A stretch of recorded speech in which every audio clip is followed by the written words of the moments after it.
இஞ்சி பூண்டு போட்டு வதக்கியாச்சு. இப்போ வெங்காயம்.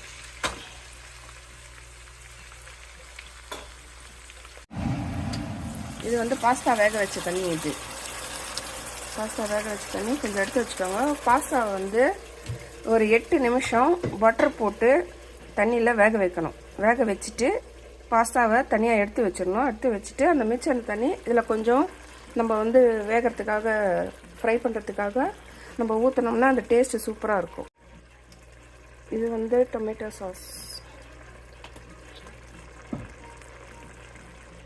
இது வந்து டொமேட்டோ சாஸ் ஊற்றிட்டு அதுக்கப்புறம் ஹாட் சாஸ் அது ஊற்றிருக்கிறோம். இது வந்து பார்ஸ்லே பவுடர். இது என்கிட்ட ஃப்ரெஷ் இல்லை, அதனால் பவுடர் போடுறோம். இது வந்து மிளகு பவுடர். இப்போ இது அப்படியே பரட்டலாம்.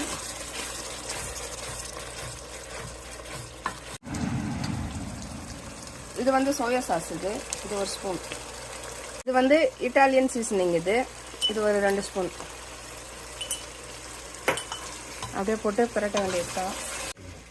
இப்போ பாஸ்தா வேக வைக்கும்போது அதுக்கு தேவையான உப்பு போட்டு வேக வச்சாச்சு. இப்போ பாஸ்தா வந்து உப்பு போட்டு ஏற்கனவே வேக வச்சுருக்கோம். இப்போ இதுக்கு வந்து ஒரு ஸ்பூன் போட்டு உப்பு தேவையான அளவு நீங்கள் போட்டுக்கோங்க. போட்டுட்டு மிக்ஸ் பண்ணிடுங்க. கொஞ்சம் நேரம் அது பச்சை ஃப்ளேவர்லாம் போட்டோம். அப்புறம் நான் இப்போ பாஸ்தா போட்டு பரட்டி எடுத்துடலாம்.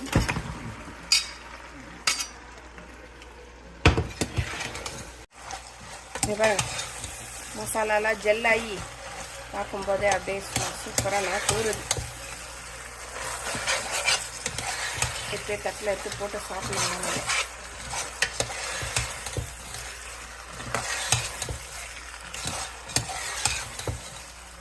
பாஸ்தாவை 8 நிமிஷத்துக்கு மேலே வேக வைக்காதீங்க, ரப்பர் மாதிரி ஆகிடும். கரெக்டாக அந்த 8 நிமிஷம் டைம் செட் பண்ணிக்கோங்க. அப்போ தான் அது கரெக்டாக இருக்கும்.